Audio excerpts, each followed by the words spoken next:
नमस्कार दोस्तों, स्वागत है आपका स्टडी फॉर सिविल सर्विसेज में। वीडियो को पूरा देखिए। कोई भी आपका फीडबैक है, कोई सजेशन है, तुरंत वीडियो में कमेंट करके जरूर बताइए। अच्छा लगे तो वीडियो लाइक जरूर कर लीजिए और ऐसे वीडियो लगातार फ्री में पाने के लिए चैनल को तुरंत सब्सक्राइब कर लीजिए और बेल आइकन को जरूर टैप कर लीजिए ताकि आगे भी सारे वीडियो आपको मिलते रहे। यूट्यूब में फॉलो करते हैं तो प्लीज ये वाला फ्री टेलीग्राम चैनल जरूर ज्वाइन कर लीजिएगा। सारे नोटिफिकेशन, सारे अपडेट यहीं पे आते हैं, ध्यान रखिएगा। स्टडी फॉर सिविल सर्विसेज का कोई भी पेड ग्रुप अगर आपको ज्वाइन करना है तो सिर्फ 856400969606097452386455 यही नंबर है हमारे, सिर्फ जहां पे कॉल या व्हाट्सएप कर सकते हैं।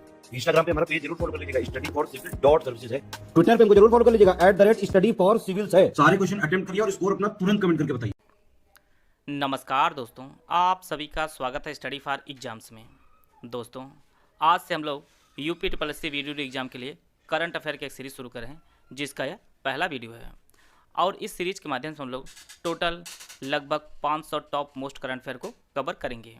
और जैसा कि हम लोग जानते हैं कि वीडियो एग्जाम में लगभग 9 से 10 करंट अफेयर पूछे जा सकते हैं, और हमारा प्रयास रहेगा कि जितने भी करंट अफेयर पूछे जाएँ उन सभी को इस वीडियो में आपको कवर करा दिया जाए। वीडियो शुरू करने से पहले आपको बताना चाहता हूँ, UPSC RO, BO, video exam सहित हमारे कई पेड ग्रुप चल रहे हैं। अगर आप इन पेड ग्रुप से जुड़ना चाहते हैं तो ये हमारे दिए गए नंबर है, इस पर कॉल या व्हाट्सएप करके जो है जानकारी प्राप्त कर सकते हैं। तो आइए हम लोग वीडियो शुरू करते हैं। देखते हैं पहला प्रश्न। प्रधानमंत्री मोदी ने राष्ट्रीय यूनानी चिकित्सा संस्थान का लोकार्पण कहाँ किया है? गोवा, दिल्ली, गाजियाबाद, अहमदाबाद। प्रधानमंत्री नरेंद्र मोदी ने 9वें विश्व आयुर्वेद कांग्रेस के समापन समारोह में डिजिटली माध्यम से 3 चिकित्सा संस्थानों का लोकार्पण किया है, जिनमें राष्ट्रीय यूनानी चिकित्सा संस्थान का जो लोकार्पण है वह गाजियाबाद में किया है। साथ में दिल्ली में राष्ट्रीय होम्योपैथी संस्थान का लोकार्पण दिल्ली में, और तीसरा आपका गोवा में अखिल भारतीय आयुर्वेद संस्थान का जो लोकार्पण है वह गोवा में किया। और 9वां विश्व आयुर्वेद कांग्रेस का जो समारोह आयोजित किया गया था वह आपका गोवा में ही आयोजित किया गया है। तो 3 चिकित्सा संस्थान, एक बार हम लोग इसका रिवीजन कर लेते हैं।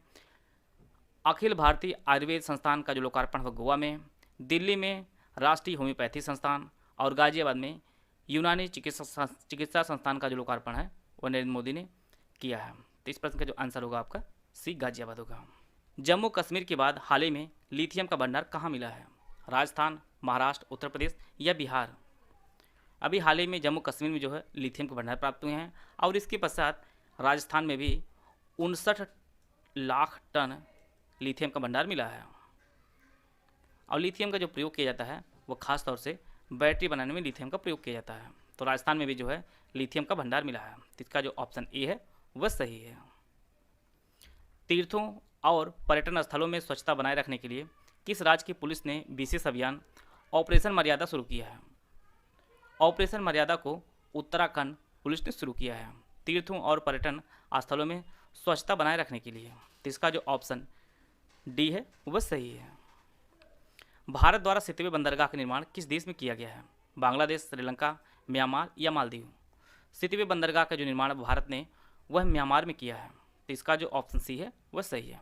ये अपने भारत देश का नक्शा है और ये आपका पूर्वोत्तर है, और ये आपका म्यांमार है। और म्यांमार में ही जो है सितवे बंदरगाह का निर्माण भारत ने किया है। और इसका जो पहला शिपमेंट भेजा गया था वह है कोलकाता में आपका श्यामा प्रसाद मुखर्जी बंदरगाह है, और सितवे बंदरगाह के मध्य पहला शिपमेंट भेजा गया है। तो इसका जो ऑप्शन सी है वह सही है। बिंदिया रानी ने एशियन वेट लिफ्टिंग चैंपियनशिप 2023 में कौन सा पदक जीता है? गोल्ड, सिल्वर, ब्रांज या नन ऑफ दीज? बिंदिया रानी ने एशियन वेट लिफ्टिंग चैंपियनशिप 2023 में इन्होंने सिल्वर मेडल जीता है। इसका जो ऑप्शन बी है वह सही है। एशियन वेट लिफ्टिंग चैंपियनशिप 2023 का जो आयोजन है वह साउथ कोरिया में हो रहा है। साउथ कोरिया में जो है इसका आयोजन किया गया है, और बिंदिया रानी जो है यह मणिपुर की रहने वाली है, और इन्होंने सिल्वर मेडल जीता है एशियन वेट लिफ्टिंग चैंपियनशिप 2023 में। हाल ही में लिखी गई पुस्तकों के संदर्भ में कौन सही सुमिलित नहीं है? Ambedkar, a life Shashi Tharoor, tomb and sand Geetanjali Shree, golden boy Neeraj Chopra, Navdeep Singh Gill, from dependence to self reliance Raghuram Rajan. तो इसमें जो सही सुमिलित नहीं है वो option D, from dependence to self reliance जो पुस्तक है वह रघुराम राजन ने नहीं लिखी है, बल्कि बिमल जालान ने लिखी है। और बिमल जालान जो है वो भारत के जो है आरबीआई के पूर्व गवर्नर रहे हैं। बाकी सभी सुमिलित हैं। अंबेडकर ए लाइफ यह एस थरूर ने लिखी है। टॉम एंड सेंड यह गीतांजलि श्री ने लिखी है। और इसे जो है अंतर्राष्ट्रीय बुकर पुरस्कार से भी सम्मानित किया जा चुका है। और इसका जो अंग्रेजी वर्जन है उसे डेजी रॉकवेल ने लिखा है, अनुवाद किया इसका। डेजी रॉकवेल ने जो है अंग्रेजी में अनुवाद किया है। और तीसरी जो बुक है वो आपका गोल्डन बॉय नीरज चोपड़ा जो पुस्तक है, यह नवदीप सिंह गिल ने इसे जो है लिखा है। तो इसका जो आंसर डी है वह सही है। उत्तर प्रदेश सरकार किस जिले में पहला फार्मा पार्क बनाएगी? सीतापुर, गौतम बुद्ध नगर, ललितपुर या लखनऊ? तो इसका जो सही आंसर है वो ऑप्शन सी ललितपुर में जो है उत्तर प्रदेश सरकार पहला फार्मा पार्क स्थापित करेगी। और इसके लिए जो है 1560 करोड़ रुपए इसका कुल लागत आएगी। और इसके साथ एक चीज़ और आप नोट कर लीजिएगा, एक मेडिकल डिवाइस पार्क है, मेडिकल डिवाइस पार्क, इसकी जो स्थापना की गई है वो आपका गौतम बुद्ध नगर में। गौतम बुद्ध नगर में मेडिकल डिवाइस और पहला फार्मा पार्क जो है आपके ललितपुर में बनाया जा रहा है। इसका जो ऑप्शन सी है वह सही है। अगला जो प्रश्न है, भारतीय नौसेना के सबसे पुराने लैंडिंग पोत INS मगर को सेवा मुक्त कर दिया गया है। आपको बताना है इसे किस वर्ष कमीशन किया गया था। इसके लिए 4 ऑप्शन दिए गए हैं, आप लोग ऑप्शन पढ़ लीजिए। भारतीय नौसेना के सबसे पुराने लैंडिंग पोत INS मगर को सेवा मुक्त कर दिया गया है और इसे भारतीय नौसेना में वर्ष 1987 में जो है स्थापित किया गया था, कमीशन किया गया था। तो इसका जो ऑप्शन बी है वह सही है। आते हैं अगला प्रश्न लोग। हाल ही में चर्चा में रहे कुछ भारत का ऑपरेशन है, उनके साथ आपको सुमिलित करना होगा किस क्षेत्र से संबंधित है। इसके लिए 4 ऑप्शन दिया गया, आप लोग ऑप्शन पढ़ लीजिए। ऑपरेशन देवी शक्ति Afghanistan, operation Kaveri Sudan, operation दोस्त यूक्रेन, ऑपरेशन गंगा तुर्की और सीरिया। ऑपरेशन देवी शक्ति जो चला गया था वह अफगानिस्तान से भारतीयों को निकालने के लिए किया गया था। और ऑपरेशन कावेरी यह सूडान में फंसे भारतीयों को लाने के लिए ऑपरेशन कावेरी शुरू किया गया था। और इसमें जो है INS सुमेधा ने भाग लिया है। INS सुमेधा जो है इसके लिए भारत से गया था भारतीयों को वापस लाने के लिए। ऑपरेशन दोस्त जो है ये तुर्की और सीरिया से भारतीयों को लाने के लिए यह ऑपरेशन चला गया था। और ऑपरेशन गंगा यह यूक्रेन फंसे भारतीयों को वापस लाने के लिए चला गया था। इस प्रकार जो है 1 2 4 3 और 1 2 4 3 आपका ऑप्शन डी में दिया गया। आप लोग इस वीडियो को फॉलो करते रहिएगा और अंत में परीक्षा में आप लोग देखेंगे मैक्सिमम करंट अफेयर आपकी परीक्षा में यहीं से ही पूछे जाएंगे। तो आप लोग यह वीडियो जरूर फॉलो कीजिएगा। हाल ही में उत्तर प्रदेश के किस शहर में स्कूल हेल्थ प्रोग्राम पहल शुरू की गई है? लखनऊ, कानपुर, बरेली या गाजियाबाद? तो इसका जो सही आंसर है वो ऑप्शन ए लखनऊ। लखनऊ में जो है स्कूल हेल्थ प्रोग्राम पहल शुरू की गई है। इसका जो ऑप्शन ए है वह सही है। हाल ही में खबरों में रहा मैतेई समुदाय किस राज्य संबंधित है? मणिपुर, मिजोरम, ओडिशा या त्रिपुरा? मैतेई समुदाय आप लोग अभी न्यूज़ में देख पा रहे होंगे, हिंसा जो हुई है मणिपुर में और यहीं पे एक समुदाय है मैतेई और काफ़ी चर्चा में रहा है और यह आपकी परीक्षा के लिए काफ़ी इम्पोर्टेंट भी है। तो इसका जो ऑप्शन ए है वह सही है। मैतेई समुदाय ये मणिपुर से संबंधित है। आते हैं अगला प्रश्न लोग। हाल ही में किस देश के खिलाड़ी लियोनेल मेसी ने Laureus sportsman of the year 2023 का खिताब जीता है? आपको बताना है यह किस देश के हैं? अर्जेंटीना, जर्मनी, फ्रांस या इटली? लियोन मेसी जो है यह अर्जेंटीना के हैं और इन्होंने जो है Laureus sportsman of the year 2023 का जो है खिताब जीता है और इन्हीं की कप्तानी में जो है फीफा विश्व कप भी जीता है अर्जेंटीना ने। और फ्रांस जो है उप विजेता रहा है फीफा विश्व कप 2022 का। आते हैं अगला प्रश्न लोग। रक्षा मंत्री राजनाथ सिंह ने किस शहर में भारतीय वायुसेना IAF हेरिटेज सेंटर का उद्घाटन किया है? नई दिल्ली, चंडीगढ़, लखनऊ या फरीदाबाद? तो रक्षा मंत्री राजनाथ सिंह ने भारतीय वायुसेना हेरिटेज सेंटर का जो उद्घाटन इन्होंने किया है, इन्होंने चंडीगढ़ में किया है। तो इसका जो ऑप्शन बी है वह सही है।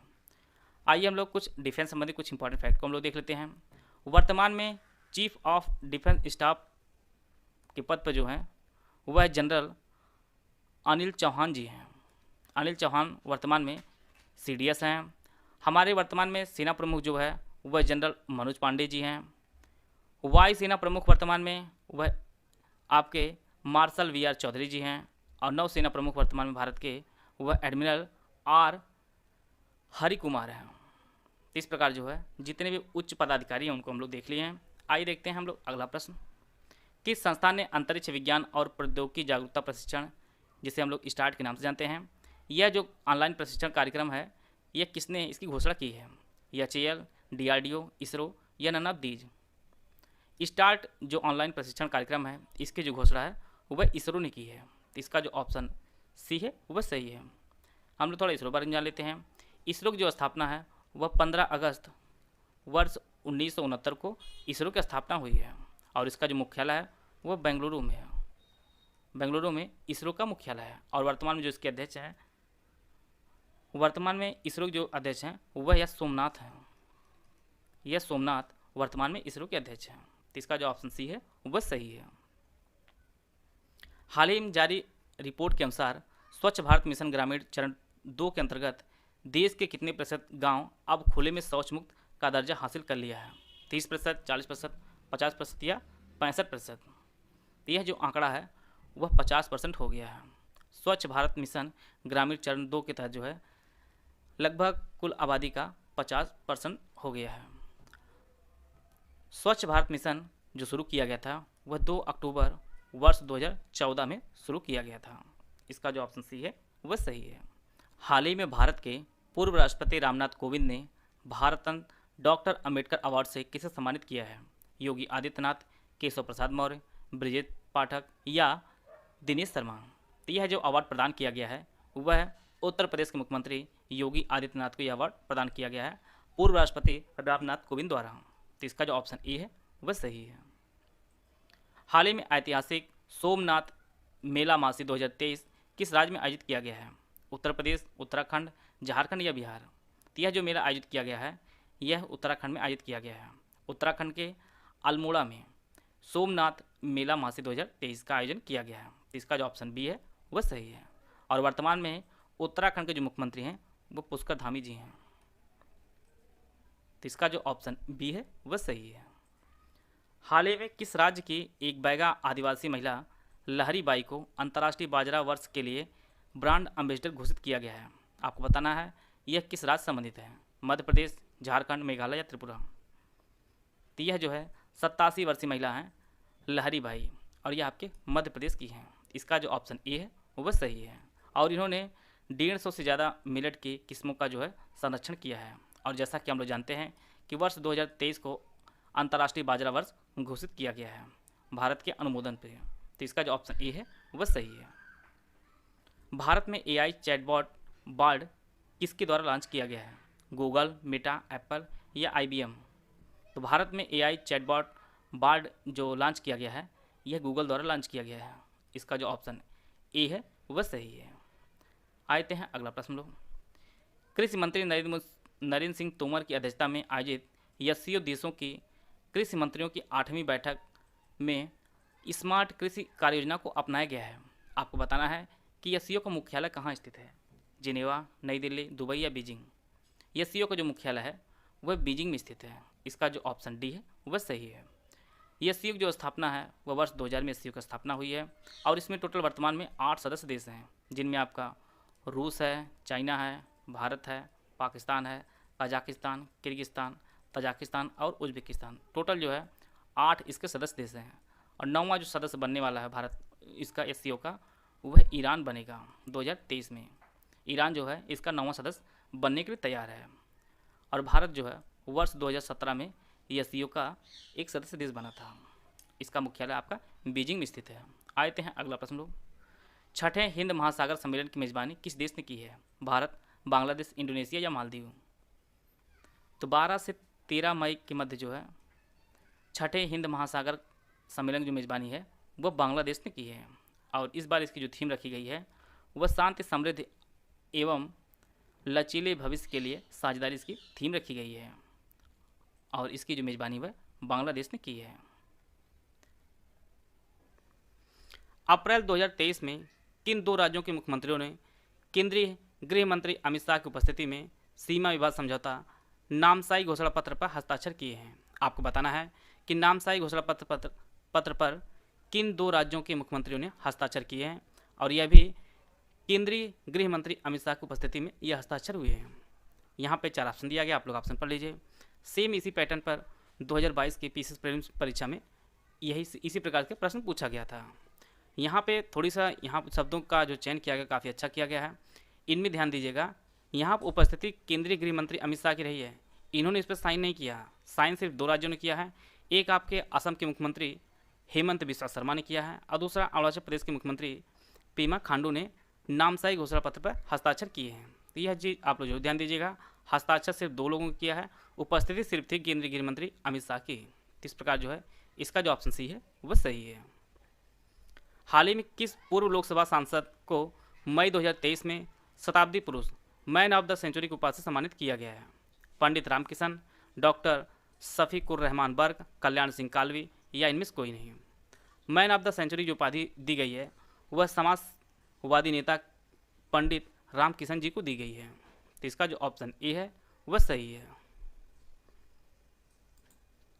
अगला जो प्रश्न है, सौंदर्य प्रतियोगिता संबंधित यहाँ पे फैक्ट लिया गया है, इसमें आपको बताना है कौन सही सुमिलित नहीं है। Miss Earth 2022 Mina Sue Choi, Miss Universe 2022 R'Bonney Gabriel, Miss World 2022 Karolina Bielawska, Miss India 2023 Sargam Koushal. आपको बताना है कौन सही सुमिलित नहीं है। इसका जो सही आंसर है वो ऑप्शन डी, मिस इंडिया 2023 का जो खिताब है वह सरगम कौशल ने नहीं जीता है, बल्कि नंदिनी गुप्ता ने जीता है। नंदिनी गुप्ता ने जीता है, और नंदिनी गुप्ता यह है राजस्थान की रहने वाली है। बाकी सभी सुमिलित हैं। मिस अर्थ 2022 का खिताब मीना सू चोई ने जीता है, और यह है दक्षिण कोरिया की है। दूसरा आपका मिस यूनिवर्स 2022 का खिताब आर बॉनी गैब्रियल ने जीता है, और यह अमेरिका की रहने वाली है। तीसरा आपका मिस वर्ल्ड 2022 खिताब कैरोलिना ब्लिवास्का ने जीता है, और यह पोलैंड की है। और मिस इंडिया 2023 का खिताब नंदिनी गुप्ता ने जीता, और ये राजस्थान की है। और सरगम कौशल ने जो जीता है वह मिसेज वर्ल्ड 2022 का खिताब जीता है। मिसेज वर्ल्ड 2022 का खिताब जीता है सरगम कौशल ने। इस प्रकार जो है इसका जो ऑप्शन डी है वह सही है। आते हैं अगला प्रश्न लोग। अमेरिकी राष्ट्रपति जो बाइडेन ने किस भारतवंशी को अपना घरेलू नीति सलाहकार नियुक्त किया है? नीरा टंडन, सालंदा यंग, सुसान राइस या सामंथा पावर? तो इसका जो सही आंसर है वो ऑप्शन ए, नीरा टंडन को अमेरिकी राष्ट्रपति जो बाइडेन ने अपना घरेलू नीति सलाहकार नियुक्त किया है। और जो बाइडेन जो है यह अमेरिका के 46वें राष्ट्रपति हैं। यह भी फैक्ट आप लोग नोट करते चलिएगा। आते हैं अगला प्रश्न लोग। मई 2023 में क्वाड समिट 2023 क्वाड लीडर्स की बैठक कहाँ आयोजित की गई? न्यूयॉर्क, हिरोशिमा, सिडनी या नई दिल्ली? तो क्वाड लीडर्स की जो बैठक आयोजित की गई है मई 2023 में, यह है हिरोशिमा में आयोजित की गई है। पहले यह जो आयोजित होने वाली थी वह ऑस्ट्रेलिया के सिडनी में आयोजित होने वाली थी, लेकिन कुछ कारणों से यह जो है बैठक आयोजित की गई है वह हिरोशिमा में आयोजित की गई है। हम लोग थोड़ा क्वाड के बारे में जान लेते हैं। क्वाड जो है 4 देशों का एक संगठन है। इसमें अमेरिका है, अपना भारत देश है, जापान है और ऑस्ट्रेलिया है। 4 देशों का संगठन है क्वाड। यहाँ से कुछ अन्य फैक्ट हम लोग कवर कर लेते हैं। इसमें जापान के प्रधानमंत्री इसमें भाग लिए हैं इसमें, और जापान के वर्तमान जो प्रधानमंत्री हैं वह फूमियो किशिदा हैं। आप लोग यह सब नोट करते चलिएगा। किशिदा, फूमियो किशिदा जो है वर्तमान में जापान के प्रधानमंत्री हैं, और ऑस्ट्रेलिया के जो प्रधानमंत्री हैं वह है एंथोनी एल्बेनीज हैं। एंथोनी एल्बेनीज यह जो है ऑस्ट्रेलिया के प्रधानमंत्री हैं। और अमेरिकी राष्ट्रपति जो बाइडेन और भारत के प्रधानमंत्री नरेंद्र मोदी ने इसमें भाग लिया इस बैठक में, और यह बैठक आपके हिरोशिमा जापान में आयोजित की गई थी। तो इसका जो ऑप्शन बी है वह सही है। भारत का पहला अमृत सरोवर उत्तर प्रदेश के ज़िले में स्थापित किया गया है? प्रतापगढ़, बरेली, रामपुर या उन्नाव? तो यह जो स्थापित किया गया है भारत का पहला अमृत सरोवर यह आपके रामपुर में स्थापित किया गया है, और यह भी रामपुर के ग्राम पंचायत है पटवाई ग्राम पंचायत में स्थापित किया गया है भारत का पहला अमृत सरोवर, और यह आपके रामपुर में है। इसका जो ऑप्शन सी है वह सही है। ताशकंद में IBA पुरुष विश्व मुक्केबाजी चैंपियनशिप 2023 में भारत ने कितने पदक जीते हैं? यह एक विशेष रूप से प्रश्न बनाया गया है। आयोजित यहाँ कहाँ किया गया है? वो आपके ताशकंद में आयोजित किया गया, और ताशकंद आपके उज्बेकिस्तान की राजधानी है। उज्बेकिस्तान की राजधानी ताशकंद है। और यहाँ पर पूछा जा रहा है कितने पदक जीते हैं भारत ने? 2, 3, 4, 5। और इनमें भी कितने गोल्ड हैं, कितने सिल्वर हैं, कितने आपके ब्रांज हैं, इस प्रकार से प्रश्न बनाया गया है। तो भारत ने टोटल जीता है ताशकंद में 3, और इसमें भारत को टोटल 3 कांस्य पदक ही भारत ने जीते हैं। ना इसमें कोई गोल्ड है, ना कोई सिल्वर है, सिर्फ भारत के पास 3 ब्रांज पदक जीता है। और तीनों जो ब्रांज पदक हैं वो दीपक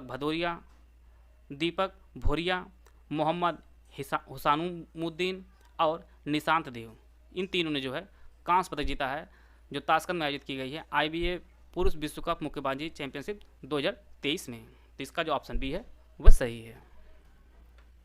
अगला जो प्रश्न है, हाल ही में खबरों में रही द केरला स्टोरी फिल्म के निर्देशक कौन है? OP डिमरी, सुदीप्तो सेन, विवेक अग्निहोत्री या अनुभव सिन्हा?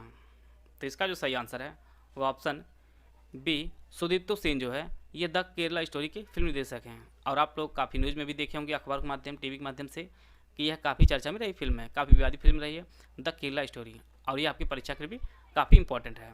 और इसके जो निर्देशक हैं वो सुदीप्तो सेन हैं, और निर्माता आपके विपुल अमृतलाल शाह इसके निर्माता हैं। इसका जो ऑप्शन बी है वह सही है।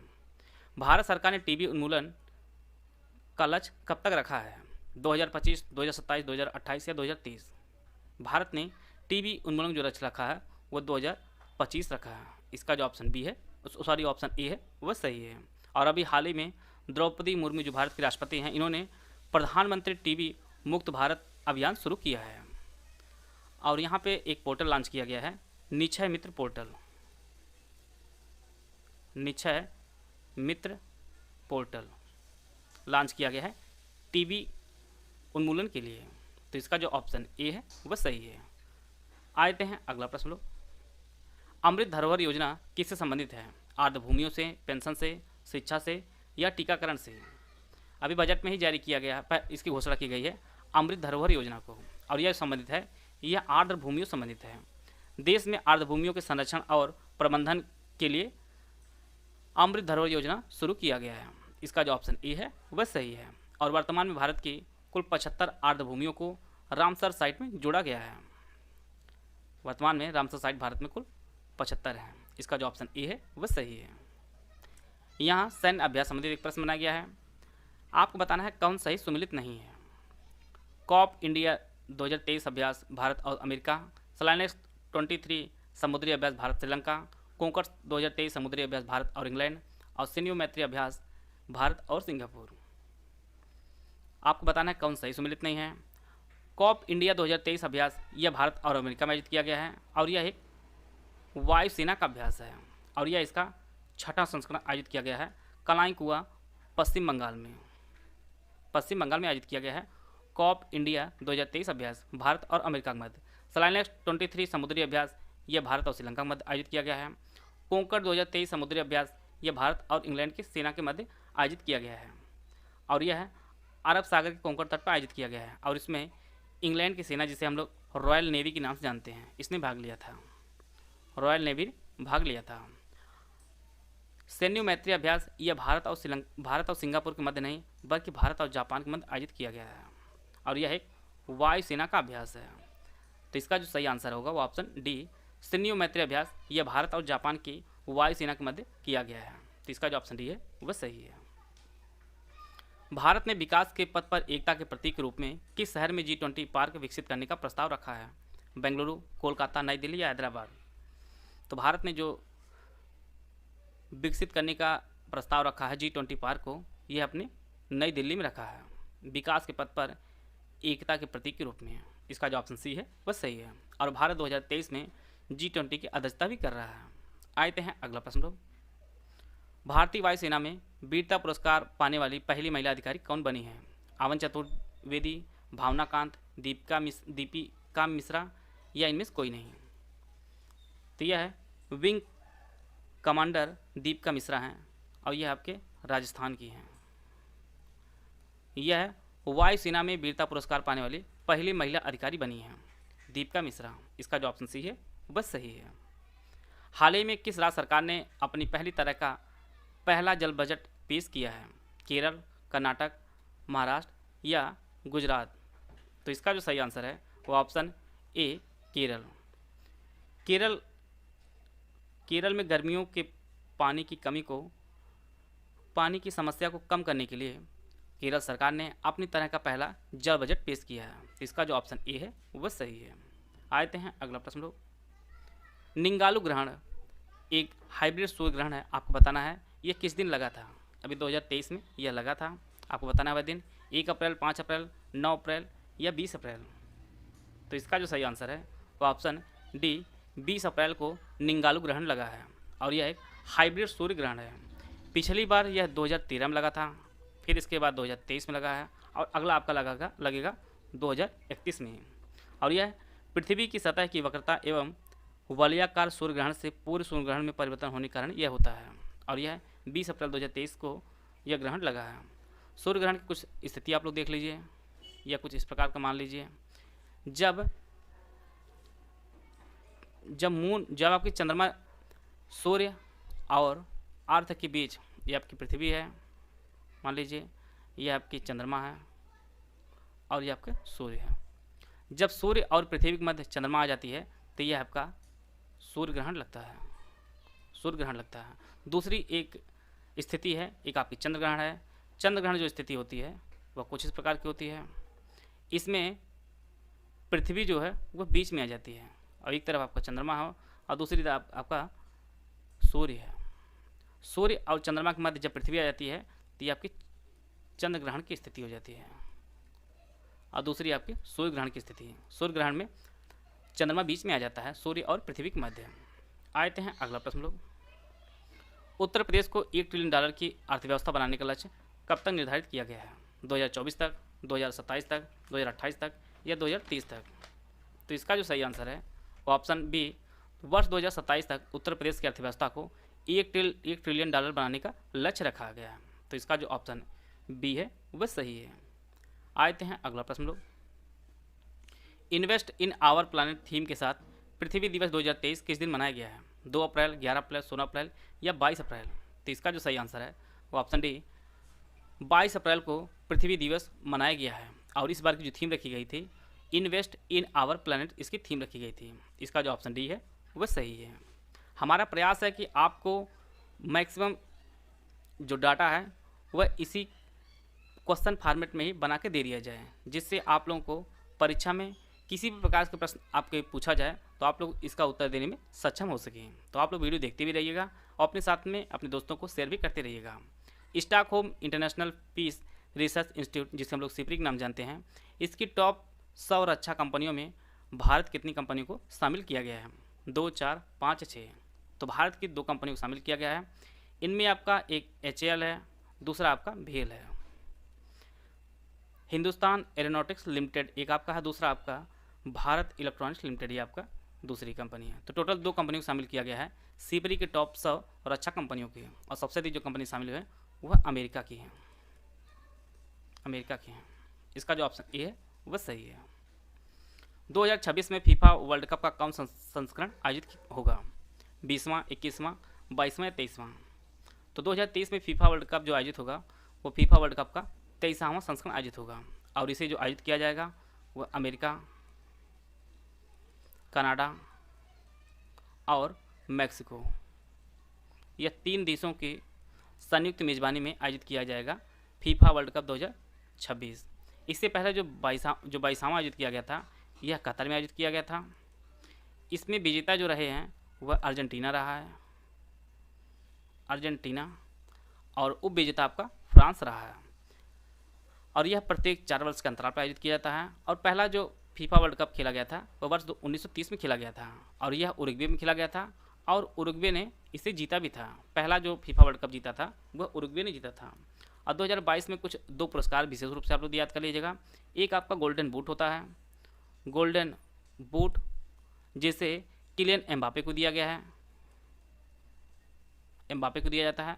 है, दूसरा आपका गोल्डन बॉल होता है और गोल्डन बॉल यह अर्जेंटीना कप्तान लियोन मेसी को दिया गया है। यह सभी फैक्ट आप लोग जरूर नोट कर लीजिएगा। आपकी आगामी परीक्षा के लिए काफ़ी इंपॉर्टेंट है। आते हैं अगला प्रश्न लोग।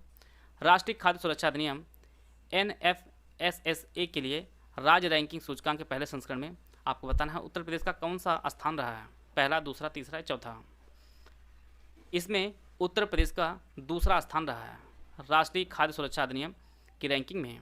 इसमें पहले स्थान पर उड़ीसा रहा है, उड़ीसा पहले स्थान पर, दूसरे स्थान पर अपना यूपी रहा है और तीसरे स्थान पर आंध्र प्रदेश रहा है, आंध्र प्रदेश रहा है। इसका जो ऑप्शन बी है वह सही है। लेटेस्ट प्रोडक्शन डाटा के अनुसार आपको बताना है कौन सही सुमेलित नहीं है। यहाँ पर सबसे अधिक किस राज्य में उत्पादित होता है उसके संदर्भ में यह प्रश्न बनाया गया है। सब्जी उत्तर प्रदेश, कॉफ़ी कर्नाटक, प्राकृतिक रबर केरल, आम बिहार।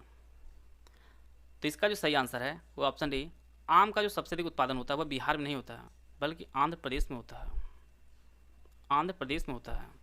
इसी प्रकार के सब्जी के जो सबसे अधिक उत्पादन होता है वर्तमान में वो उत्तर प्रदेश में होता है, काफ़ी सबसे अधिक उत्पादित होती है वह कर्नाटक में होती है, प्राकृतिक रबर या केरल में उत्पादित होता है और आम का जो सबसे अधिक उत्पादन होता है वह आंध्र प्रदेश में होता है। तो इसका जो आंसर हो जाएगा ऑप्शन डी। अप्रैल 2023 में जारी भारत में जल निकायों पर पहली जनगणना के अनुसार जल निकायों की संख्या के मामले में शीर्ष पर कौन सा राज्य है, पश्चिम बंगाल, उत्तर प्रदेश, आंध्र प्रदेश या उड़ीसा।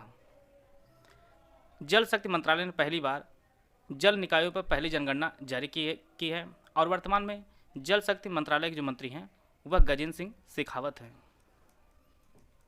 गजेंद्र सिंह शेखावत वर्तमान में जल शक्ति मंत्री हैं और यह जो जनगणना जारी की गई है इसमें मानव निर्मित एवं प्राकृतिक तालाब, झील, टैंक आदि को शामिल किया गया है और जल निकायों की संख्या के आधार पर जो शीर्ष स्थान पर है वह पश्चिम बंगाल पहले स्थान पर है, दूसरे स्थान पर उत्तर प्रदेश है, तीसरे स्थान पर आंध्र प्रदेश है, चौथे स्थान पर आपका उड़ीसा है और पाँचवें स्थान पर असम है जल निकायों की संख्या के आधार पर। तो सबसे अधिक जल निकाय आपके पश्चिम बंगाल में है, दूसरे स्थान पर आपका उत्तर प्रदेश है जल निकायों की संख्या के आधार पर। और इसमें भी ग्रामीण क्षेत्रों में जल निकाय जो है आपका 97.1% है और शहरी क्षेत्रों में जो बचा हुआ 2.9% जो आपका शहरी क्षेत्रों में जल निकाय है। यह सभी फैक्ट आप लोग नोट कर लीजिए। आते हैं अगला प्रश्न लोग। प्रमुख त्योहारों के संदर्भ में आपको बताना कौन सही सुमेलित नहीं है। आपकी परीक्षा बार बार पूछता रहता है इस प्रकार के प्रश्न। हार्नबिल उत्सव नागालैंड, अंबुबाची मेला केरल, सरहुल त्यौहार झारखंड, बथुकम्मा तेलंगाना। तो इसका जो सही आंसर है वो ऑप्शन बी, अंबुबाची मेला जो है ये केरल में नहीं लगता है बल्कि यह असम के कामाख्या मंदिर है वहाँ पर लगता है, बाकी सभी सुमेलित है। हार्नबिल त्यौहार ये आपके उत्सव जो होता है यह नागालैंड में आयोजित होता है, सरहुल त्यौहार यह झारखंड में, बथुकम्मा आपके तेलंगाना में आयोजित होता है। तो इसका जो ऑप्शन बी है वह सही है। आते हैं अगला प्रश्न लोग। हाल ही में यूके के उप प्रधानमंत्री किसे बनाया गया है। नीचे दिए गए 4 ऑप्शन आप लोग ऑप्शन पढ़ लीजिए। जैसा कि हम लोग जानते हैं कि यूके के वर्तमान जो प्रधानमंत्री हैं वह सुनक हैं और अभी हाल ही में उप प्रधानमंत्री जो नियुक्त किए गए हैं वह ओलिवर डाउडेन नियुक्त किए गए हैं। इसका जो ऑप्शन ए है वह सही है। यूके के जो उप प्रधानमंत्री बनाए गए हैं वह ओलिवर डाउडेन बनाए गए हैं। आते हैं अगला प्रश्न लोग। हाल ही में चुनाव आयोग ने पहली बार किस राज्य में वोट फ्रॉम होम का विकल्प पेश किया है, गुजरात, उत्तर प्रदेश, कर्नाटक या तेलंगाना। वोट फ्रॉम होम का विकल्प पहली बार चुनाव आयोग ने कर्नाटक में भी विधानसभा चुनाव आयोजित हुआ है उसके लिए इन्होंने किया है, जिनमें 80 वर्ष से अधिक नागरिक या विकलांग जो लोग हैं वह घर से ही मतदान कर सकते थे। थोड़ा सा हम लोग जानते हैं कर्नाटक जो चुनाव आयोजित हुआ उसके बारे में। कर्नाटक विधानसभा चुनाव आयोजित किया गया है और यहाँ पे टोटल 224 सीटें हैं, जिनमें सबसे अधिक जो सीट जीती है वह कांग्रेस ने, टोटल 135 सीटों पर जीत दर्ज की है। और दूसरी जो पार्टी उभर के आई है वो आपकी बीजेपी है, जिसने टोटल 66 सीटें जीती है। और कर्नाटक में जो सीएम बने हैं वो सिद्धारमैया बने हैं, सिद्धारमैया कर्नाटक के सीएम बने हैं। वर्तमान में मुख्य चुनाव आयुक्त राजीव कुमार जी हैं, राजीव कुमार मुख्य चुनाव आयुक्त हैं। हेनले एंड पार्टनर्स द्वारा जारी विश्व के सबसे अमीर शहरों की लिस्ट 2023 में मुंबई को कौन सा स्थान मिला है, 12वां, 16वां, 19वां, 21वां। हेनले एंड पार्टनर्स द्वारा जारी की गई विश्व के सबसे अमीर शहरों की लिस्ट में जो प्रथम स्थान पर है वह न्यूयॉर्क है। दूसरे स्थान पर आपका टोक्यो है। और इसमें भारत के टोटल पाँच शहरों को जगह मिली है, जिनमें मुंबई इसमें इस रैंकिंग में 21वें स्थान पर है। दूसरा आपका दिल्ली है, दिल्ली 36वें स्थान पर है। तीसरे स्थान पर आपका बेंगलुरु है, बेंगलुरु 60वें स्थान पर। कोलकाता 63वें स्थान पर है और हैदराबाद आपका 65वें स्थान पर है। तो टोटल जो है 5 शहरों को ऐड किया गया है हेनले पार्टनर्स द्वारा जारी विश्व के सबसे अमीर शहरों की लिस्ट में। और टोटल जो है 96 शहर घोषित किए गए थे इस लिस्ट में, जिनमें 5 शहर इंडिया के भी थी और पहले स्थान आपका न्यूयॉर्क है। आते हैं अगला प्रश्न लोग। हाल ही में किस संस्थान के परिसर में DRDO उद्योग उत्कृष्टता केंद्र का उद्घाटन किया गया है? IIT Kanpur, IIT Delhi, IIT Roorkee या IIT हैदराबाद? DRDO उद्योग उत्कृष्टता केंद्र का जो उद्घाटन किया गया है वह IIT हैदराबाद संस्थान के परिसर में किया गया है। इसका जो ऑप्शन डी है वह सही है। DRDO की जो स्थापना है वर्ष 1958 में DRDO का स्थापना की गई थी और इसका जो मुख्यालय है वह नई दिल्ली में है। नई दिल्ली में इसका मुख्यालय है और वर्तमान में इसके जो चेयरमैन हैं वह डॉक्टर समीर वी कामत जी हैं। समीर वी कामत वर्तमान में DRDO के चेयरमैन हैं। आते हैं अगला प्रश्न लोग। किस स्टील कंपनी लगातार 6ठी बार वर्ल्ड स्टील एसोसिएशन की ओर से वर्ष 2023 के लिए सस्टेनेबिलिटी चैंपियन का सम्मान अपने नाम किया है? आपको बताना है वह कौन सी कंपनी है। यहाँ पे 4 ऑप्शन दिएगा, आप लोग ऑप्शन पढ़ लीजिए। यह जो चैंपियनशिप का जो सम्मान है वह टाटा स्टील ने लगातार 6ठी बार जीता है और यह है वर्ल्ड स्टील एसोसिएशन जो इसकी जो सम्मेलन आयोजित किया गया था यह ऑस्ट्रिया की राजधानी वियना में आयोजित किया गया था, जिसमें टाटा स्टील लगातार 6ठी बार जो है सस्टेनेबिलिटी चैंपियनशिप का खिताब जीता है। इसका जो ऑप्शन डी है वह सही है। 25 अप्रैल 2023 को कोच्चि के आसपास के 10 छोटे द्वीपों पर जोड़ने वाली देश की पहली वाटर मेट्रो का उद्घाटन किसके द्वारा किया गया? इसका उद्घाटन किसने किया है? नरेंद्र मोदी, अमित शाह, किरण रिजिजू या द्रौपदी मुर्मू? तो पहली वाटर मेट्रो जो भारत में चलाई जा रही है वह केरल के कोच्चि में चलाई जा रही है और यह छोटे छोटे 10 द्वीपों को जोड़ेगी। और इसका जो उद्घाटन है वो हमारे प्रधानमंत्री ऐसा जो इम्पोर्टेंट उद्घाटन उसको छोड़ते हैं नहीं, जैसा कि आप जानते हैं। तो इसका भी आंसर होगा आपका प्रधानमंत्री नरेंद्र मोदी ने इसका उद्घाटन किया है पहली वाटर मेट्रो कोच्चि में। इसका जो ऑप्शन ए है वह सही है। आते हैं अगला प्रश्न लोग। यहाँ पर आपको सम्मिलित करना है। एक तरफ पुरस्कार है, दूसरी तरफ जिन्हें यह पुरस्कार प्रदान किया गया है उन्हें दिया गया है। 57वां ज्ञानपीठ पुरस्कार, साहित्य अकादमी पुरस्कार 2022 हिंदी में, सरस्वती पुरस्कार 2022, 32वां व्यास सम्मान 2022, बद्री नारायण, दामोदर मावजो, शिव शंकरी, ज्ञान चतुर्वेदी। इसके लिए 4 ऑप्शन दिया गया, आप लोग ऑप्शन पढ़ लीजिए। 57वां ज्ञानपीठ पुरस्कार जो प्रदान किया गया है वह दामोदर मावजो को प्रदान किया गया है और यह है एक कोंकणी के साहित्यकार है। कोंकणी भाषा यह जरूर नोट करते चलेगा, परीक्षा में डायरेक्ट यहाँ से भी प्रश्न पूछा जा सकता है। दूसरा आपका साहित्य अकादमी पुरस्कार 2022 हिंदी भाषा में बद्री नारायण को दिया गया है। बद्री नारायण को दिया गया है और इनका एक कविता संग्रह है तुमड़ी के शब्द। तुमड़ी के शब्द के लिए दिया गया है। सरस्वती सम्मान दिया गया है वह शिव शंकरी जी को और यह है तमिल लेखिका शिव शंकरी और इनकी आत्मकथा है सूर्यवंशम। इसके लिए इन्हें दिया गया है सरस्वती सम्मान 2022 और 32वां व्यास सम्मान 2022 जो दिया गया है वो ज्ञान चतुर्वेदी को दिया गया है और इनका एक उपन्यास है पागल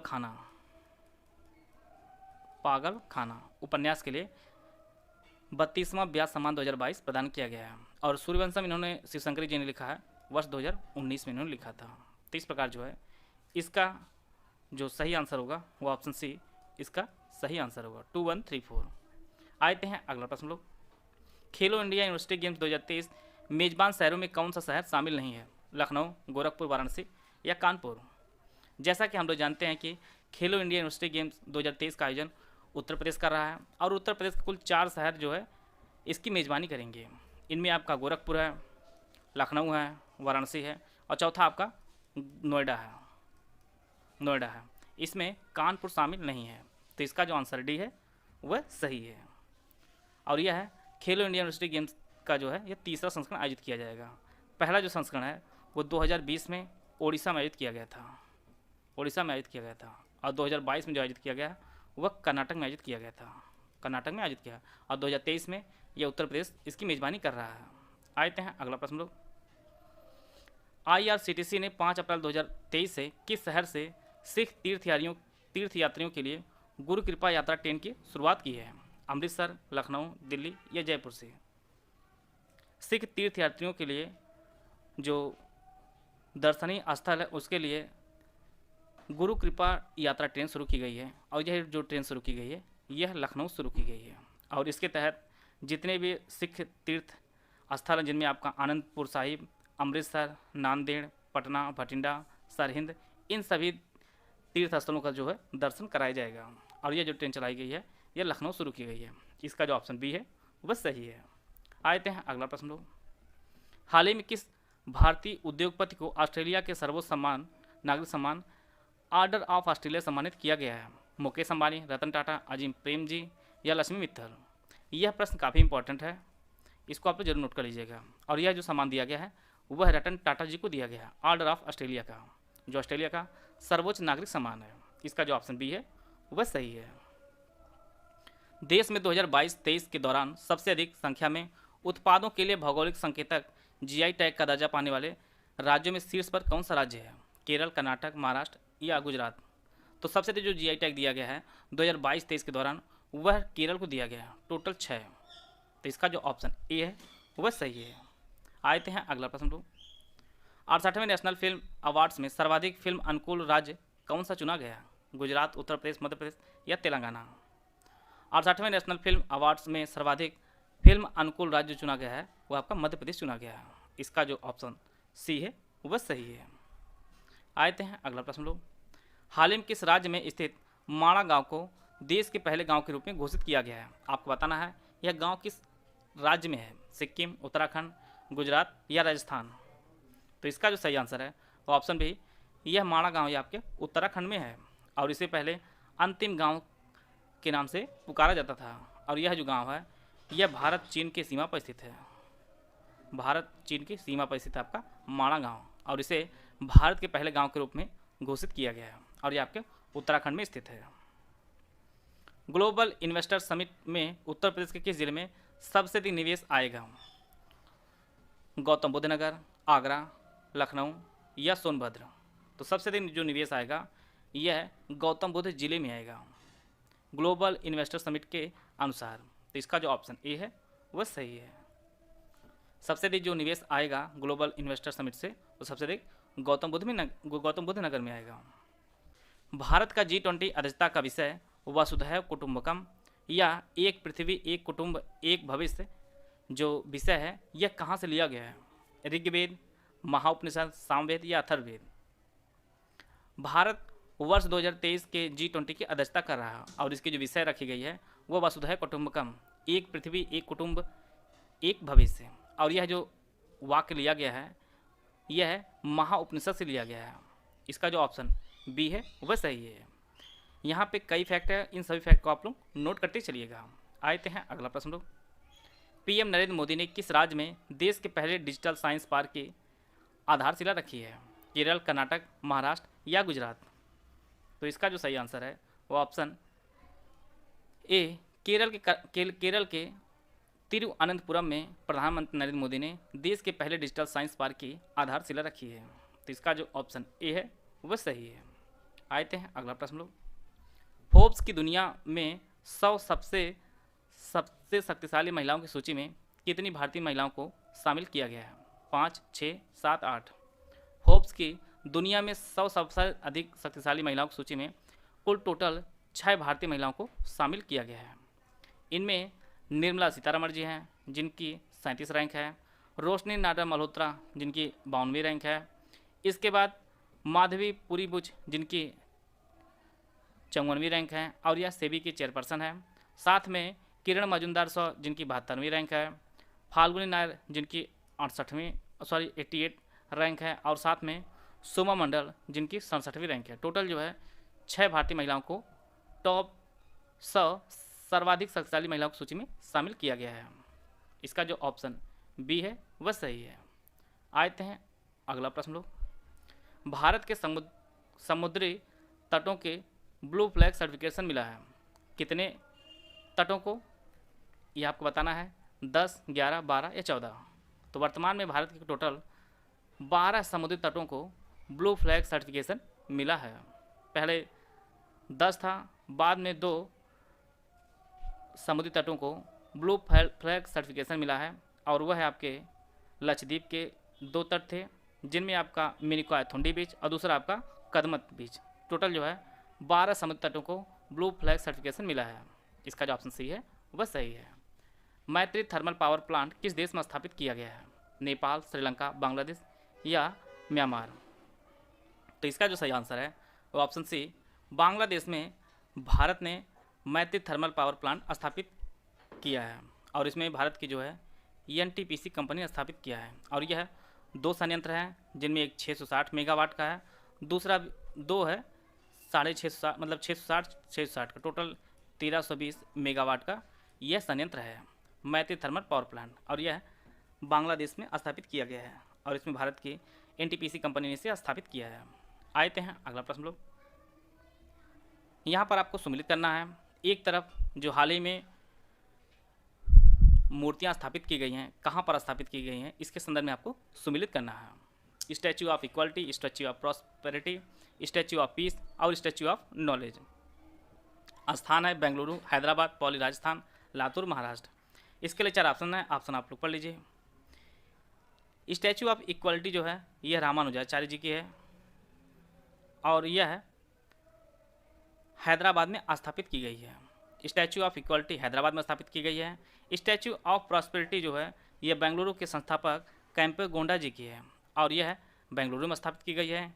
स्टैच्यू ऑफ पीस यह पाली में स्थापित की गई है और यह श्री विजय वल्लभ सुरेश्वर जी की मूर्ति है और स्टैच्यू ऑफ नॉलेज जो है यह बाबा भीमराव अम्बेडकर जी की है और यह लातूर में स्थापित हो रही है। तो इस प्रकार जो है स्टैच्यू ऑफ इक्वालिटी हैदराबाद में, स्टैच्यू ऑफ प्रॉस्पेरिटी है बेंगलुरु में, स्टैच्यू ऑफ पीस पाली राजस्थान में और स्टैच्यू ऑफ नॉलेज आपके लातूर महाराष्ट्र में है। तो इसका जो ऑप्शन सी है वह the Africa India field training exercise AFINDEX 2023 का दूसरा संस्करण कहाँ आयोजित किया गया, किन्शासा, भोपाल, पुणे या जोहान्सबर्ग। भारत व अफ्रीका के 25 देशों ने मिलकर एफिनडेक्स 2023 एक्सरसाइज का संचालन जो किया गया है वह पुणे में किया गया है। इसका जो ऑप्शन बी है वह सही है और इसका जो पहला संस्करण आयोजित किया गया था वह वर्ष 2019 में आयोजित किया गया था और दूसरा पुणे में आयोजित किया गया है और यह मार्च 2023 में आयोजित किया गया था। 10 से 12 फरवरी 2023 तक उत्तर प्रदेश वैश्विक निवेश शिखर सम्मेलन 2023 कहाँ आयोजित हुआ, नोएडा, लखनऊ, वाराणसी या कानपुर। उत्तर प्रदेश वैश्विक निवेश शिखर सम्मेलन का जो आयोजन है वह लखनऊ में किया गया था और इसका जो उद्घाटन है वह प्रधानमंत्री नरेंद्र मोदी ने इसका उद्घाटन किया था और यह इसका दूसरा संस्करण आयोजित किया गया था और इसमें भी जो निवेश आया है, सबसे अधिक जो निवेश आया है वह इलेक्ट्रॉनिक क्षेत्र में आया है, इलेक्ट्रॉनिक क्षेत्र में आया है। इसको आप लोग जरूर नोट कर लीजिएगा। उत्तर प्रदेश वैश्विक निवेश शिखर सम्मेलन में जो है ये आपके सम्मेलन लखनऊ में आयोजित किया गया था और सबसे अधिक जो निवेश आया है वह इलेक्ट्रॉनिक क्षेत्र में आया है। आते हैं अगला प्रश्न लोग। अर्जुन पुरस्कार 2022 के संदर्भ में आपको बताना है कौन सही सुमिलित नहीं है। अर्जुन पुरस्कार टोटल 2022 में 25 लोगों को दिया गया है जिनमें यह सभी पुरस्कृत हैं। आपको बताना है उनके जो खेल से आपको बताना है कौन सही संबंधित नहीं है। साक्षी कुमारी कबड्डी, निकहत जरीन मुक्केबाजी, सीमा पुनिया डिस्कस थ्रो और श्रीजा अकुला कुश्ती। तो इसका जो सही आंसर है वो ऑप्शन डी, श्रीजा अकुला जो है यह कुश्ती खिलाड़ी नहीं बल्कि यह टेबल टेनिस की खिलाड़ी हैं, टेबल टेनिस के खिलाड़ी हैं। श्रीजा अकुला, बाकी सभी सुमिलित हैं। साक्षी कुमारी यह कबड्डी खिलाड़ी हैं। निखात जरीन मुक्केबाजी। सीमा पुनिया यह डिस्कस थ्रो फेंकती हैं। अर्जुन पुरस्कार 2022 में टोटल 25 खिलाड़ियों को पुरस्कृत किया गया है और पहली बार अर्जुन अवार्ड जो दिया गया था, अर्जुन पुरस्कार, वह 1961 में पहली बार दिया गया था और इसके तहत जो है 15 लाख रुपए पुरस्कृत राशि प्रदान की जाती है और इसे युवा मामले और खेल मंत्रालय द्वारा प्रदान किया जाता है। तो इसका जो आंसर डी है वह सही है। काफ़ी इंपॉर्टेंट प्रश्न है ये आपकी परीक्षा के लिए। आयुष का फुल फॉर्म आपको बताना है। इसके लिए 4 ऑप्शन दिया गया, आप लोग ऑप्शन पढ़ लीजिए। आयुष का जो संक्षिप्त स्वरूप होता हुआ संक्षिप्त स्वरूप है वह आयुर्वेद, योग, प्राकृतिक चिकित्सा, यूनानी, सिद्ध और होम्योपैथी का संक्षिप्त रूप है आयुष। तो इसका जो ऑप्शन ए है वह सही है। आयुष का जो पूर्ण रूप होगा आयुर्वेद, योग और प्राकृतिक चिकित्सा, यूनानी, सिद्ध और होम्योपैथिक।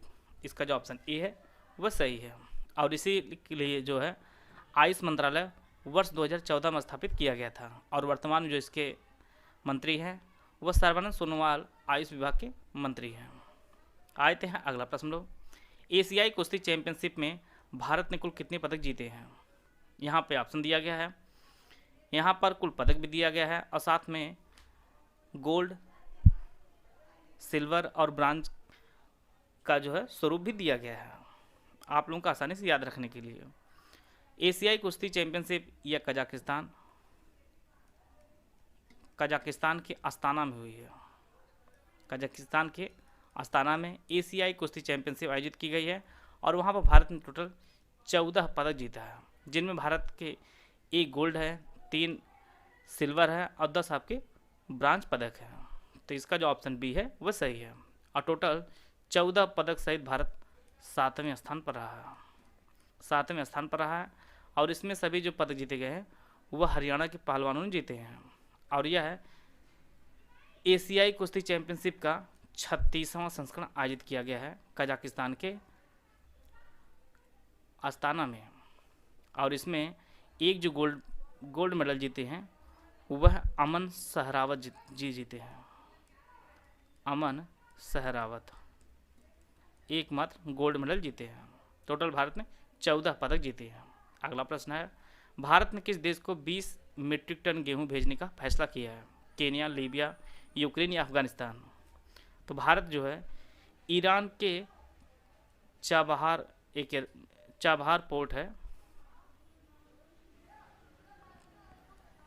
चाबहार पोर्ट के रास्ते से भारत अफगानिस्तान को 20 मीट्रिक टन गेहूं भेजने का फैसला किया है और इसके लिए भारत ने संयुक्त राष्ट्र विश्व खाद्य कार्यक्रम के साथ जो है साझेदारी की है और यह भारत अफगानिस्तान में भेज रहा है 20 मीट्रिक टन गेहूं। आते हैं अगला प्रश्न लोग। भारत का पहला एशियाई गिद्धों के संरक्षण और प्रजनन केंद्र कहाँ स्थापित किया गया? महाराजगंज, गोरखपुर, वाराणसी या लखनऊ? गिद्धों को तेजी से विलुप्त हो रहे प्रजाति को संरक्षित करने के लिए विश्व का पहला एशियाई गिद्धों के संरक्षण और प्रजनन केंद्र जो स्थापित किया जा रहा है वो आपके महाराजगंज में स्थापित किया गया है। इसका जो ऑप्शन ए है वह सही है। आते हैं अगला प्रश्न लोग। यहाँ पर हाल ही में जो पुस्तकें लिखी गई है उसके संदर्भ में आपको बताना है कौन सही सुमिलित नहीं है। The tiger of Dras, Meena Mayer, sunrise over Ayodhya, PC Balasubramaniam, how to prevent next pandemic, Bill Gates, $10 trillion dreams, Subhash Garg? तो इसका जो सही आंसर है वो option B sunrise over Ayodhya जो पुस्तक है ये पीसी बालासुब्रमण्यम नहीं लिखी है बल्कि यह जो लिखे हैं ये सलमान खुर्शीद लिखे हैं। सलमान खुर्शीद सनराइज ओवर अयोध्या पुस्तक लिखी है, बाकी सभी सुमिलित हैं। द टाइगर ऑफ द्रास जो पुस्तक है यह मीना मेयर ने लिखी है। How to prevent next pandemic यह बिल गेट्स ने लिखी है और $10 ट्रिलियन ड्रीम्स जो पुस्तक है यह सुभाष गर्ग ने लिखी है, बाकी सभी सुमिलित हैं। आते हैं अगला प्रश्न लोग। सेला सुरंग का निर्माण किस राज्य में किया जा रहा है? कर्नाटक, महाराष्ट्र, गुजरात या अरुणाचल प्रदेश? तो सेला सुरंग जो बन रही है ये आपके अरुणाचल प्रदेश में बन रही है। इसका जो ऑप्शन डी है वह सही है। हाल ही में जारी विभिन्न सूचकांकों में भारत के रैंकिंग संदर्भ में सही सम्मिलित करना आपको। विश्व प्रसन्नता रिपोर्ट 2023, भ्रष्टाचार धारणा सूचकांक 2022, ग्लोबल हंगर इंडेक्स 2022, विश्व प्रेस स्वतंत्रता सूचकांक 2023, 85वां, 126वां, 107वां और 161वां। इसके लिए 4 ऑप्शन दिएगा, आप लोग ऑप्शन पढ़ लीजिए। विश्व प्रसन्नता रिपोर्ट 2023 में भारत की जो रैंकिंग है वह 126 है। भ्रष्टाचार धारणा सूचकांक 2022 में भारत की जो रैंकिंग है वह 85 है। ग्लोबल हंगर इंडेक्स 2022 में भारत की जो रैंकिंग है वह 107वीं है। और विश्व प्रेस स्वतंत्रता सूचकांक 2023 में भारत की जो रैंक है वह 161वीं है। तो इस प्रकार जो है 2, 1, 3, 4 और 2, 1, 3, 4 ये ऑप्शन ए में दिया गया है। विश्व प्रसन्नता सूचकांक में जो भारत की रैंक है वह 126 है। भ्रष्टाचार धारणा सूचकांक में 85 है। ग्लोबल हंगर इंडेक्स में भारत की जो रैंक है वह 107 है। और विश्व प्रेस स्वतंत्रता सूचकांक में भारत की रैंक 161 है। वर्तमान भारत में कुल कितनी राष्ट्रीय पार्टियां हैं? 5, 6, 7 या 8? तो वर्तमान भारत में कुल 6 राष्ट्रीय पार्टियां हैं। इनमें आपका कांग्रेस है, बीजेपी है, बीएसपी है, सीपीआई मार्क्सवादी, नेशनल पीपुल्स पार्टी है और आपकी आम आदमी पार्टी है। टोटल जो है 6 पार्टियां हैं भारत में वर्तमान में, राष्ट्रीय पार्टियों का दर्जा दिया गया। Congress, Bhajpa, BSP, CPI, National People's Party और आम आदमी पार्टी। तो इसका जो ऑप्शन बी है वह सही है, क्योंकि अभी हाल ही में जो है चर्चा में रही है और 3 पार्टियों को जो है राष्ट्रीय पार्टी का दर्जा छीन लिया गया है। आते हैं अगला प्रश्न लोग। केंद्रीय बजट 2022-23 में रक्षा क्षेत्र में कितना धन आवंटित किया गया? इसके लिए 4 ऑप्शन दिया गया है, ऑप्शन आप लोग पढ़ लीजिए। केंद्रीय बजट 2023-24 में रक्षा क्षेत्र में टोटल 5.94 लाख करोड़ रुपए जो है आवंटित किया गया है। तो इसका जो ऑप्शन ए है वह सही है। और 2.70 लाख करोड़ रुपए जो आवंटित किया गया है वह सड़क परिवहन एवं राजमार्ग मंत्रालय को दिया गया है। और साथ में ग्रामीण विकास मंत्रालय के लिए 1.6 लाख करोड़ रुपए आवंटित किया गया है। और सबसे इम्पोर्टेंट जो आपकी परीक्षा के लिए है 60,000 करोड़ रुपए जो आवंटित किया गया है यह मनरेगा के लिए दिया गया है, मनरेगा के लिए दिया गया है। इसका जो ऑप्शन ए है वह सही है। सभी चीज़ें आप लोग नोट करते चलिएगा। अगला प्रश्न है, राफेल लड़ाकू विमान उड़ाने वाले भारतीय वायुसेना की पहली महिला पायलट शिवांगी सिंह किस देश में आयोजित बहुराष्ट्रीय अभ्यास ओरियन में भाग लिया है? यह ओरियन जो अभ्यास यह किस देश में हो रहा है? जापान, अमेरिका, फ्रांस या ऑस्ट्रेलिया? तो यह जो आयोजित हो रहा है ओरियन अभ्यास यह फ्रांस में आयोजित हो रहा है और इसमें भारत की शिवांगी सिंह जो है भाग लिए हैं और यह राफेल उड़ाने वाली पहली महिला पायलट हैं और यह जो है वाराणसी की है, वाराणसी की है।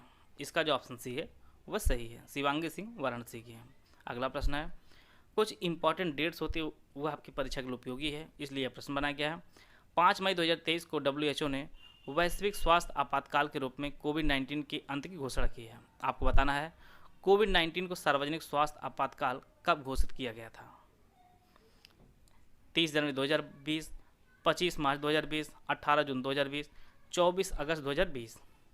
तो इसका जो सही आंसर है वो ऑप्शन ए 30 जनवरी 2020 को WHO ने कोविड-19 को वैश्विक स्वास्थ्य आपातकाल के रूप में घोषित किया था और इसे 5 मई 2023 को इसे समाप्त कर दिया है। बात कर लेते हैं हम लोग WHO की। तो WHO की जो स्थापना है वर्ष 1948 में WHO का स्थापना हुई है और इसका जो मुख्यालय है वह जेनेवा स्विट्जरलैंड में इसका मुख्यालय है और वर्तमान में जो इसके महासचिव हैं वह टेड्रोस एडनॉम इसके वर्तमान में महासचिव हैं, टेड्रोस एडनॉम। इसका जो ऑप्शन ए है वह सही है। आते हैं अगला प्रश्न लोग। हाल ही में मशीन कैंसी 2023 शिखर सम्मेलन किस देश में आयोजित किया गया? UAE, जापान, भारत या अमेरिका? तो यह जो है UAE की दुबई में आर्टिफिशियल इंटेलिजेंस डिजिटल इकोनॉमी के लिए जो है मशीन कैंसी 2023 शिखर सम्मेलन आयोजित किया गया था। तो इसका जो ऑप्शन ए है वह सही है। हाल ही में किस देश के डिंग लिरेन 17वें विश्व शतरंज चैंपियन बने हैं? ये किस देश खिलाड़ी हैं? रूस, चीन, जापान या इंडोनेशिया? डिंग लिरेन यह चीन के खिलाड़ी हैं जो 17वें विश्व शतरंज चैंपियन बने हैं और इन्होंने फाइनल में रूस के इयान को हराया। रूस के इयान जो खिलाड़ी हैं इनको फाइनल में हराकर यह बने हैं 17वें विश्व शतरंज चैंपियन। इसका जो ऑप्शन बी है वह सही है। हाल ही में भारतीय पुरातत्व सर्वेक्षण ASI ने बांधवगढ़ टाइगर रिजर्व में 1500 वर्ष पुरानी रॉक पेंटिंग और 2000 साल पुराने जलाशय की खोज की है। आपको बताना है यह टाइगर रिजर्व किस राज्य में स्थित है? महाराष्ट्र, मध्य प्रदेश, उत्तर प्रदेश या राजस्थान? बांधवगढ़ टाइगर रिजर्व ये आपके मध्य प्रदेश में है और यहाँ पर भारतीय पुरातत्व सर्वेक्षण ने 1500 वर्ष पुरानी रॉक पेंटिंग और 2000 वर्ष पुराने जो है जलाशय खोज की है। इसका जो ऑप्शन बी है वह सही है। 14 जुलाई 2023 को फ्रांस के बैस्टिल डे परेड में मुख्य अतिथि के रूप में किसे आमंत्रित किया गया है? राजनाथ सिंह, नरेंद्र मोदी, द्रौपदी मुर्मू या जगदीप धनखड़? तो हमारे प्रधानमंत्री नरेंद्र मोदी को फ्रांस के बैस्टिल डे परेड में मुख्य अतिथि के रूप में आमंत्रित किया गया है और यह फ्रांस की सबसे बड़ी और सबसे पुरानी परेड है जो 14 जुलाई 2023 को आयोजित होगी। तो इसका जो ऑप्शन बी है वह सही है। बंगाल की खाड़ी के ऊपर बनने वाले साल के पहले चक्रवात मोका का नामकरण किस देश ने किया है? पाकिस्तान, UAE, मालदीव या यमन? तो इसका जो नामकरण मोका है यह यमन ने किया है। इसका जो ऑप्शन डी है वह सही है और यह बंगाल खाड़ी के ऊपर बन रहा है। आते हैं अगला प्रश्न लोग। हाल ही में किस भारतीय मूल के व्यक्ति को विश्व बैंक के अगले अध्यक्ष के रूप में नियुक्त किया गया है? शांतनु नारायण, अजय बंगा, अरविंद कृष्णा या लक्ष्मण नरसिम्हन? तो विश्व बैंक के अगले अध्यक्ष के रूप में नियुक्त किए गए हैं अजय बंगा जी। इसका जो ऑप्शन बी है वह सही है। भारत में जनसंख्या स्थायित्व का लक्ष्य किस वर्ष तक निर्धारित किया गया है? 2070 तक, 2045 तक, 2080 तक या 2075 तक? भारत में जनसंख्या स्थायित्व का जो लक्ष्य अब निर्धारित किया गया है वह वर्ष 2070 तक निर्धारित किया गया है। पहले जो यह लक्ष्य निर्धारित किया गया था वह 2045 तक था, लेकिन अब वर्तमान में जो लक्ष्य निर्धारित किया गया है वो आपका 2070 है। आते हैं अगला प्रश्न लोग।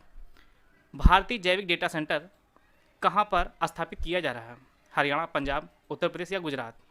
तो यह जो स्थापित किया जा रहा है भारतीय जैविक डेटा केंद्र यह फरीदाबाद, हरियाणा में स्थापित किया जा रहा है। तो इसका जो ऑप्शन ए है वो आपका सही है। आते हैं अगला प्रश्न लोग।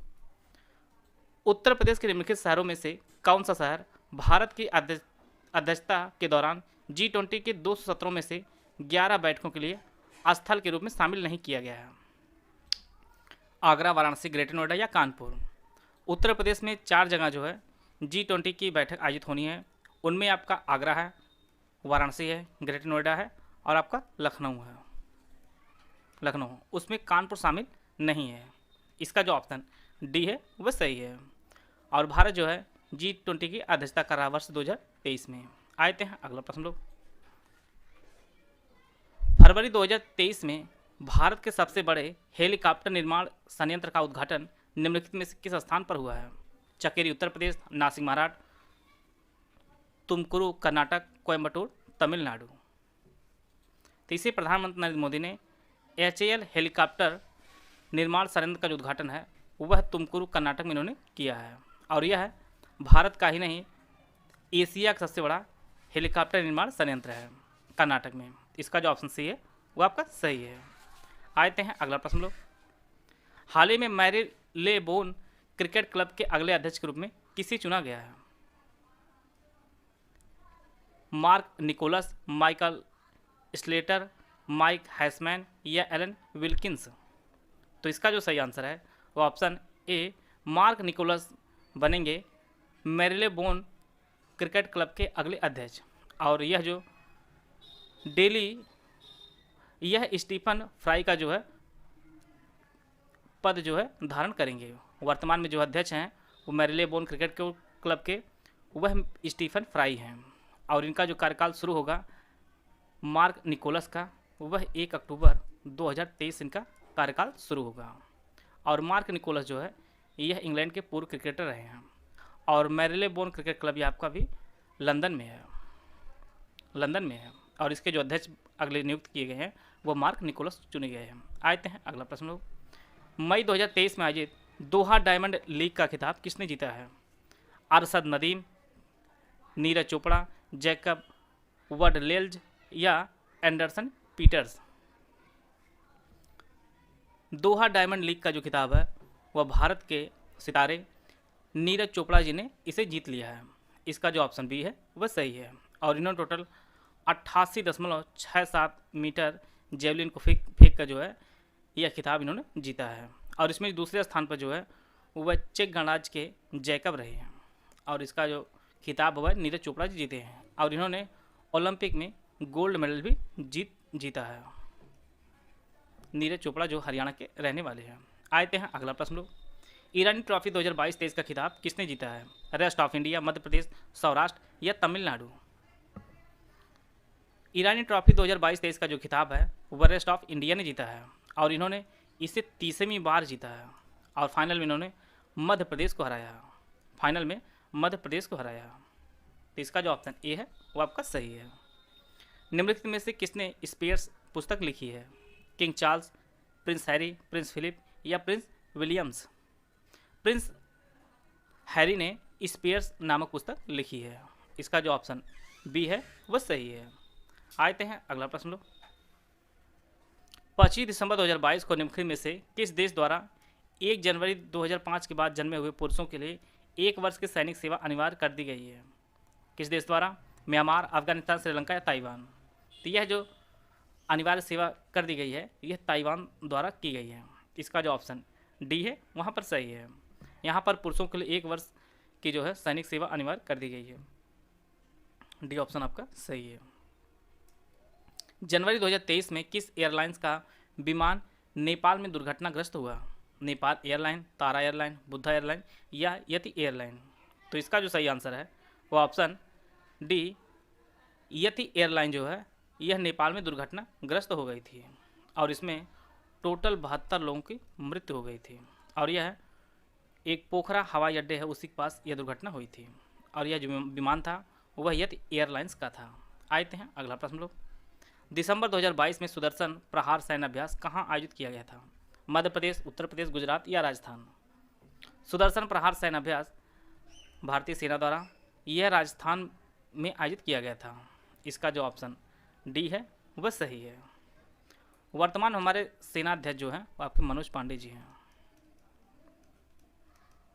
मनोज पांडे ये सेनाध्यक्ष हैं भारत के। निम्नलिखित में से किस दिन विश्व वेटलैंड्स दिवस के रूप में मनाया जाता है? 10 जनवरी, 1 फरवरी, 15 जनवरी या 2 फरवरी? तो इसका जो सही आंसर है वो ऑप्शन डी प्रत्येक 2 फरवरी को विश्व वेटलैंड्स दिवस मनाया जाता है और भारत में वर्तमान में कुल 75 वेटलैंड साइट हैं और 2023 की जो थीम रखी गई थी वह वेटलैंड रेस्टोरेशन इसकी थीम रखी गई थी। वेटलैंड रेस्टोरेशन इसकी थीम रखी गई थी। 75 रामसर साइट को जो है 75 आर्द्रभूमियों को रामसर साइट में जोड़ा गया है। तो इसका जो ऑप्शन डी है वो आपका सही है। दिसंबर 2022 में न्यूजीलैंड ने अगली पीढ़ी के लिए धूम्रपान पर प्रतिबंध लगाने वाला विश्व का पहला कानून पारित किया है। आपको बताना है कि न्यूजीलैंड का लक्ष्य कब तक के लिए धूम्रपान मुक्त होना है? 2029, 2030, 2024 या 2025? तो न्यूजीलैंड जो लक्ष्य रखा है वह वर्ष 2025 तक न्यूजीलैंड को जो है धूम्रपान मुक्त करना है। इसका जो ऑप्शन डी है वह सही है। आते हैं अगला प्रश्न लोग। 2022 में विश्व में ग्रीन हाउस गैसों के उत्सर्जन के मामले में भारत का कौन सा स्थान था? 12वां, 9वां, 11वां या 10वां? तो इसमें जो भारत का स्थान दिया गया है वह 10वां स्थान प्राप्त हुआ है। इसका जो ऑप्शन डी है वह आपका सही है। 5 अक्टूबर से 19 नवंबर 2023 तक आयोजित होने वाले ICC men's cricket world cup 2023 की मेजबानी कौन सा देश करेगा? भारत, ऑस्ट्रेलिया, यूएई या इंग्लैंड? यह जो वर्ल्ड कप आयोजित होने वाला है वो अपने देश भारत में आयोजित होने वाला है ICC men's cricket world cup 2023 और यह है वर्ल्ड कप का 13वां संस्करण आयोजित होने वाला है और इसमें टोटल 10 टीमें प्रतिभाग लेंगी। इससे पहले 2019 में वर्ल्ड कप खेला गया था और उसका जो विजेता है वह इंग्लैंड रहा और इसने फाइनल में न्यूजीलैंड को हराया था और 4 वर्ष के अंतराल पर आपका ये वर्ल्ड कप खेला जाता है। 2023 में भारत में आयोजित होने वाला है। हाल ही में किस राज्य या केंद्र शासित प्रदेश के कठुआ जिले की विश्व प्रसिद्ध बसोहली चित्रकारी को जीआई टैग मिला है? जम्मू कश्मीर, लद्दाख, सिक्किम या हिमाचल प्रदेश? तो विश्व प्रसिद्ध बसोहली चित्रकारी को जो जीआई टैग दिया गया है यह जम्मू कश्मीर के कठुआ जिले की है। तो इसका जो ऑप्शन ए है वह सही है और जिसे भी जीआई टैग दिया जाता है उसकी जो वैलिडिटी होती है वो आपके 10 वर्ष होती है। और पहले जो जीआई टैग दिया गया था वह है दार्जिलिंग चाय को दिया गया था। इसका जो ऑप्शन ए है वो आपका सही है। आते हैं अगला प्रश्न लोग। हाल ही में किस देश ने नया ऑफेक 13 जासूसी सैटेलाइट अंतरिक्ष में लॉन्च किया है? चीन, रूस, इजराइल या पाकिस्तान? इसे जो है इजराइल ने लॉन्च किया है ऑफेक 13 जासूसी सैटेलाइट और इससे जो है इजरायली सेना के जो क्षमता है वह बढ़ जाएगी। इसका जो ऑप्शन सी है वह सही है। हाल ही में किस देश ने 1 जनवरी 2024 से शुरू होने वाले 4 साल के लिए कार्यकाल के लिए संयुक्त राष्ट्र के सर्वोच्च सांख्यिक निकाय के लिए चुना गया है? चीन, पाकिस्तान, भारत या जापान? तो इसमें जो चुना गया है वह अपना भारत देश चुना गया है संयुक्त राष्ट्र के सर्वोच्च सांख्यिक निकाय के लिए और इसमें जो है भारत सबसे अधिक वोट पड़े थे। इसमें भारत विपक्ष में चाइना भी रहा है परंतु जो सबसे अधिक वोट जो प्राप्त हुआ है वो अपने भारत देश को प्राप्त हुआ है। इसका जो ऑप्शन सी है वह सही है। इंडिया जस्टिस रिपोर्ट 2022 के अनुसार कौन सा राज्य न्याय देने के मामले में अव्वल है? केरल, कर्नाटक, झारखंड या महाराष्ट्र? तो यह जो रिपोर्ट है यह टाटा ट्रस्ट द्वारा जारी की जाती है और इसका जो पहला संस्करण है वर्ष 2019 में जारी किया था और यह इसका 3rd संस्करण है और इस रिपोर्ट के अनुसार न्याय देने के मामले में जो अव्वल राज्य आपका कर्नाटक है और दूसरे स्थान आपका तमिलनाडु है। बात करते हैं उत्तर प्रदेश की। उत्तर प्रदेश इस रैंकिंग में सबसे अंतिमवें स्थान 18वें स्थान पर है जो काफ़ी ख़राब है और जैसा कि जानते हैं कि आप लोग उत्तर प्रदेश में ऑन द स्पॉट जो है न्याय दिया जाता है और इसके बाद यूपी की जो रैंक है वह काफ़ी बदतर ही है। आते हैं अगला प्रश्न लोग। मार्च 2023 को विश्व व्यापार संगठन WHO ने किस देश को मलेरिया मुक्त घोषित किया है? अजरबैजान, ताजिकिस्तान, उपरोक्त दोनों या कजाकिस्तान? मार्च 2023 में जो है विश्व स्वास्थ्य संगठन ने अजरबैजान और ताजिकिस्तान को मलेरिया मुक्त घोषित कर दिया है और इससे पहले वर्ष 2021 में चीन है, अल सल्वाडोर है, इन देशों को भी मलेरिया मुक्त घोषित कर दिया था। और बात करते हैं भारत परिप्रेक्ष्य में, भारत जो है वर्ष 2030 तक मलेरिया मुक्त होने का जो है लक्ष्य रखा है। तो इस प्रकार जो है इसका जो ऑप्शन आपका सी है वह सही है। आशा है आप सभी को बहुत कुछ जानने को मिला होगा। वीडियो अगर आपको अच्छा लगा तो लाइक कर सकते हैं, चैनल सब्सक्राइब कर लीजिए। मिलते हैं नेक्स्ट वीडियो में, तब तक के लिए जय हिंद, जय भारत।